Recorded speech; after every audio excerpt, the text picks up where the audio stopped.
Hello, எல்லோரும் எப்படி இருக்கீங்கப்பா? நல்லா இருக்கீங்களா? நீங்கள் நல்லா இருக்கணும்னு நானும் ப்ரே பண்ணியிருக்கேன். இப்போ நாங்கள் எங்கே போகிறோன்னா, எங்கள் பாப்பாவுக்கு காலேஜ் பிக் பண்ணுறதுக்காக போகிறோம். சரி, மகாபலிபுரம் ரூட்டில் போய் அப்படியே பாப்பாவை பிக் பண்ணிக்கிட்டு அப்படியே சரி அங்கே பக்கத்தில் வந்து நித்திய கல்யாணி கோயில், பெருமாள் கோயில்னு ஒன்று இருக்குது.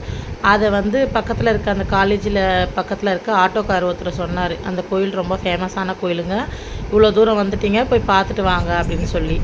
சரி, நாங்களும் என்ன பண்ணோன்னா அங்கே பக்கத்துலேயே லொக்கேஷன் போட்டுட்டு அந்த கோயில் போனோம். அந்த கோயிலோட விசேஷம் என்னென்னா, அங்கே வந்து மேரேஜ் ஆகாமல் ரொம்ப நாள் தடங்கலாகிட்ருக்க லேடிஸும் சரி, பெண்களும் சரி, ஆண்களும் சரி, அந்த கோயிலுக்கு வந்து நல்லா சாமியை வேண்டிக்கிட்டு அங்கே இருக்க ஒரு மாலை வாங்கி நம்ம கோயிலில் கொடுப்பாங்களாம். அதை வாங்கி நம்ம போட்டுக்கிட்டோன்னா நம்ம கொஞ்ச நாள்லேயே நம்ம மேரேஜ் ஆகிடுமா. அதுக்கப்புறமா ஜோடியாக வந்து 2 பேரும் அந்த மாலையை மாற்றிக்கிட்டு பழைய மாலையை எடுத்துகிட்டு வந்து கோயிலில் இருக்கவங்கக்கிட்ட கொடுத்தணும்னு சொன்னாங்கப்பா.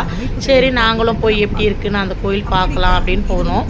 ஆனால் அது வந்து ரொம்ப பழமையான, கிட்டத்தட்ட ஒரு 1000 வருஷத்துக்கு பழமையான கோயிலுன்னு சொல்லி கேட்டாங்க. இதுதான் என்ட்ரன்ஸ்ப்பா, நித்திய கல்யாணி கோயில் உள்ளே போகிற என்ட்ரன்ஸு. இது உள்ளே போகிறதுனால சரி நாங்களும் சாமி கும்பிட்றோமே, அதனால் உங்களுக்கும் இதை பற்றி ஷோ பண்ணோன்னா நீங்களும் வந்து சாமியை பார்த்து உங்களோட பிரார்த்தனையை நீங்கள் வேண்டிக்கோங்க. உங்களுக்காக நாங்களும் வேண்டியிருக்கோம், இருந்தாலும் நீங்களும் வந்து இது வந்து பார்க்க வேண்டிய கோயிலுன்றதுனால உங்களுக்கு நாங்கள் காமிக்கிறோம். இதில் என்ன இன்னொரு ஸ்பெஷல்னால், எல்லாமே பெருமாள் வந்து நார்மலாக நிற்பார். இதில் வந்து பன்னி முகத்தோடு இருக்கிறாருப்பா பெருமாள், வராகி மாதிரி இருக்காங்க. அதுக்கு மடியில் வந்து அந்த அம்மாவை உட்கார வச்சுருக்காரு. ஒரு காலை நல்லா ஹைட்டாக தூக்கி மடியில் உட்கார வச்சுருக்காரு. கீழே வந்து கருடர் தாங்கி பிடிக்கிறாரு. அதனால் இந்த கோயில் வந்து ரொம்ப விசேஷமான கோயில் அப்படின்னு சொல்கிறாங்க. நாங்கள் இதுதான் ஃபஸ்ட் டைம் வந்திருக்கோம். அதனால் சரி உங்களுக்கும் ஒரு வீடியோ மாதிரி எடுத்து போட்டோன்னா நீங்களும் வரத்துக்கு வாய்ப்பு இருக்கும் அப்படின்னு நாங்கள் நினச்சி தான் இதை வீடியோ போட்டேன்ப்பா. அதுக்கப்புறமா இந்த கோயிலில் போய் நல்லா டைம் ஸ்பெண்ட் பண்ணிவிட்டு நல்லா சாமியெல்லாம் நல்லா தரிசனம் பண்ணோம். நாங்கள் போனது சனிக்கிழமைன்றதுனால கூட்டம் நிறையவே இருந்துச்சுப்பா. நல்லா பார்த்தோம், நல்லா சாமியை நல்லா தரிசனம் பண்ணோம். இந்த சாமியை தரிசனம் பண்ணிவிட்டு அப்படியே வெளியே வந்து கொஞ்சம் நேரம் ரிலாக்ஸாக உக்காந்துட்டு கொஞ்சம் நல்லா என்ஜாய் பண்ணிவிட்டு, பக்கத்தில் அங்கே மாடு ஆடுலாம் இருந்துச்சு, அதுங்கெல்லாம் கொஞ்சம் பார்த்து என்ஜாய் பண்ணிவிட்டு அப்படியே வெளியே வந்துட்டோம்ப்பா. வந்து அங்கேருந்து பக்கத்தில் வந்திங்கன்னா மச்ச கோயில்னு சொல்லி ஒன்று இப்போ திறந்துருக்காங்க. அவங்க வந்து நார்த் இந்தியன்ஸ் வந்து திறந்துருக்காங்கப்பா அந்த கோயிலை. அந்த நார்த் இந்தியன்ஸ் திறந்துருக்கிறதுனால இங்கே போகிறது வந்து எங்கள் பாப்பா 2 பசங்க, எங்கள் ஹஸ்பண்ட் போகிறாங்க. பார்த்துட்டாங்க, ஐயோ அம்மா வீடியோ எடுக்கிறாங்க பாருங்கள் டேடி அப்படின்னு சொல்கிறா பெரியவ.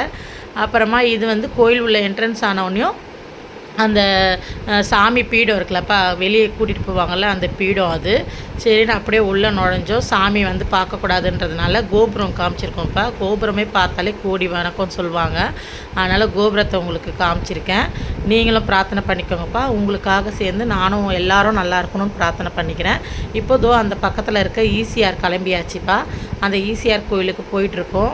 அது வந்து ரொம்ப நல்லாயிருக்கும்ப்பா. சைட்லெல்லாம் பீச்சு காற்று, பீச்சியோட அலை சவுண்டு, அப்படியே மைண்டு ரிலாக்ஸாக இருக்கும். இந்த கோயிலுக்கு நான் ஆல்ரெடி 2-3 வாட்டி போயிருக்கேன். என் பொண்ணை காலேஜ் சேர்க்க போகும்போதெல்லாம் இந்த கோயிலுக்கு போயிட்டு அப்படியே என்ஜாய் பண்ணிவிட்டு ஒரு 1/2 மணி நேரம் 1 மணி நேரம் நல்லா ரிலாக்ஸாக உக்காந்துட்டு வருவேன். ஏன்னா உங்களுக்கு சுற்றி அந்த அலையோட சவுண்டும், அந்த கோயில் உள்ள பார்த்தீங்கன்னா அவ்வளோ ஒரு சைலண்ட்டாகவும் இருக்கும், அவ்வளோ ஒரு க்ளீனாக இருக்கும். அது எதனால் அப்படி க்ளீனாக இருக்குன்னா, நம்ம ஊரில் இருக்கவங்க யாருமே அதை மெயின்டைன் பண்ணலை. நார்த்து சைடில் இருந்து வந்து இந்த ஏரியாவில் நம்ம ஊரில் வந்து அந்த கோயில் கட்டியிருக்காங்கப்பா. அந்த கோயில் பார்த்தீங்கன்னா கோபுரமே இருக்காது. அந்த டெம்பிளை சுற்றி சுத்தமாக கோபுரன்றது ஒன்று வந்து இருக்கவே இருக்காது. அது எதனாலன்றது அந்த எனக்கு தெரியல. ஏன்னா வந்து ஏதோ வந்தாச்சுப்பா, அந்த ஃப்ரண்ட்டு என்ட்ரன்ஸ் இது தான். அது வந்து எப்படின்னா ஈசிஆர் உள்ளே இருக்கிறதுனால நமக்கு வந்து உள்ளே போகிறதுக்கு இப்படி தான் இருக்குது வழி. அங்கே போகும்போது ஒரு அழகான குருவி வந்து சாப்பிட்டுட்டு இருந்தது. நாங்கள் போயிட்டே இருக்கும்போது எதிர்க்க வர ஆளை பார்த்து அது பயந்து ஓடுனதுனால நான் வந்து சரியாக வீடியோ எடுக்க முடியல. அப்புறமா போயிட்டோம். அது எதிர்க்க தெரியுதுங்க இல்லையா, அது வந்து ஃபுல்லாக கடல் உள்ள வந்து அந்த ஏரியா. இதுதான் நான் சொன்ன கோயில். இந்த கடலுக்கிட்ட போயிட்டு சுற்றி கடலுப்பா, நடுவில் இந்த மாதிரி இருக்கிறதுனால நல்லா என்ஜாய் பண்ணலாம்.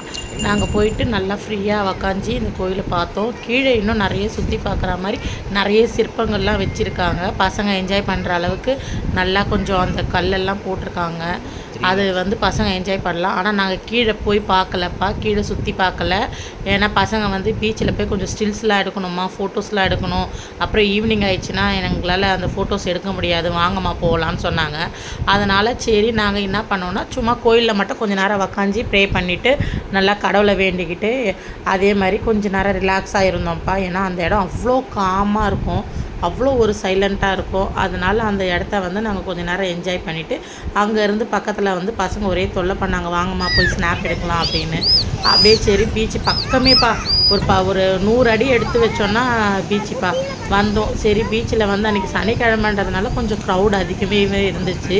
மற்ற டைம்லலாம் அந்தளவுக்கு கூட்டம் இருக்காதுன்னு சொன்னாங்க. பீச்சில் வந்தோடனே பசங்க தண்ணி பார்த்தோன்னேயும் கடலை பார்த்தோன்னே ரொம்ப சந்தோஷமாயிட்டாங்க, போய் நிற்க ஆரம்பிச்சிட்டா. அதனால நாங்களும் என்ன பண்ணோம், பசங்க என்ஜாய் பண்ணட்டோம்னு சொல்லிட்டு அவங்க போய் கொஞ்சம் நேரம் என்ஜாய் பண்ணாங்க. அது ஷூவை வந்து பக்கத்துலேயே கடல் பக்கத்துலேயே வச்சுட்டா பெரியவ. உடனே இவ போய் எடுத்துகிட்டு வர மம்மின்னு சொல்லிட்டு இவளும் போய் நல்லா கடலை என்ஜாய் பண்ண ஆரம்பிச்சிட்டாங்க அந்த அம்மா. அதை எடுத்துகிட்டு வரும்போது நான் ஷூட் பண்ணேன்னம்மா, நீ ஷூட்லாம் பண்ணாதம்மா அப்படின்னு சொல்லி சொன்னான். அதுக்கப்புறமா இல்லடி நான் ஷூட்லாம் பண்ணலடி, நான் சும்மா கடல் தாண்டி எடுக்கிறேன் அப்படின்னு சொல்லி நான் கிண்டல் பண்ணிவிட்டு கம்முன்னு விட்டுட்டேன். ஏன்னா அவங்களுக்கு ஷூட் பண்ணுறது எடுத்தால் பிடிக்காது. சரிப்பா, தேங்க்யூ.